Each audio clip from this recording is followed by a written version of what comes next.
ఒక పద్ధతి ప్రకారం మనం పని చేసుకుంటూ వెళ్తున్నాం. కానీ రాష్ట్రంలో కూడా ఒక సైకో ఉన్నాడు. ఎంత మంచి సినిమా అయినా ఒక చిన్న విలన్ ఉంటాడు. రాష్ట్రానికి ఒక సైకో ఉన్నాడు.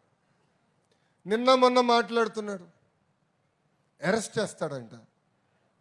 అరే 53 రోజుల్లో నువ్వు మా నాయకుడిని అరెస్ట్ చేసి ఇదే రాజమండ్రి జైల్లో బంధించి ఏం పీకావయ్యా? ఏం పీకావు?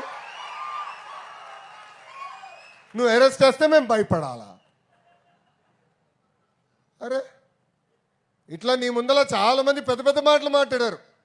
వాళ్ళందరి పరిస్థితి ఏమైందని ఒక్కసారి ఆ సైకోని ఆలోచించమని నేను అంటున్నా. అంతేగాని ఈ మధ్యన చూస్తున్నా రప్పరప్ప అంటే ఏంటి రప్పరప్ప? 2 రప్పరప్ప మేము బీగుతాం.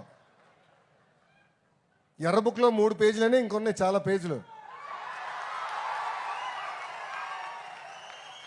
ఎవరికి ఎప్పుడు ముహూర్తం పెట్టాలో నాకు తెలుసురా భయ్.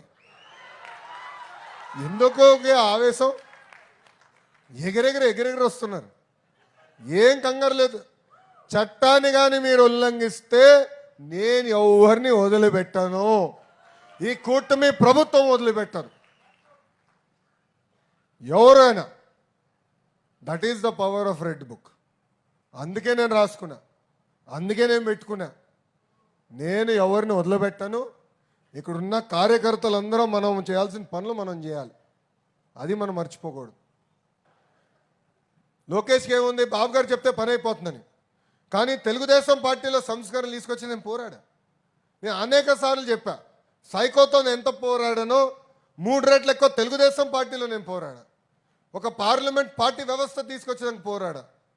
అందరూ పాలిట్ బ్యూరోలో ఉన్న పెద్దవారందరూ అన్నారు, అన్న ఎన్టీఆర్ గారు ఏకంగా జిల్లా పార్టీ అధ్యక్షులు పెట్టారు కదా, ఇది మార్చితే కరెక్ట్ కాదు కదా అన్నారు. నేను కాలం మారింది, రాజకీయంగా అవసరాలు మారినాయి. మారిన కాలానికి మనం కూడా మారాలని కోరా. 2 సంవత్సరాలు పట్టింది నాకు, కానీ వదిలిపెట్టలా. నేను అనుకుంది అన్నీ అవ్వవు. ఈరోజు కూడా బాబు గారితో నేను పోరాడతా. కానీ బాబు గారు ఒక్కసారి నిర్ణయం తీసుకుంటే తల వంచి ఆ నిర్ణయాన్ని అమలు చేసే వ్యక్తి మీ లోకేష్. మీరన్నా నన్ను కన్విన్స్ చేయాలా, నేనన్నా మిమ్మల్ని కన్విన్స్ చేయాలా. రెండిట్లో ఏదో అవ్వాలి తప్ప అలుగుతే మటుకు నేను ఎవరిని వదిలిపెట్టానండి. అలుగుతే మన పార్టీ నష్టపోతుంది, మన రాష్ట్రం నష్టపోతుంది. ఇది దయచేసి గుర్తుపెట్టుకోవాలని కార్యకర్తలందరినీ నేను కోరుతున్నా. ఇంకా మన నియోజకవర్గం గురించి ఏం చెప్పాలి చెప్పు.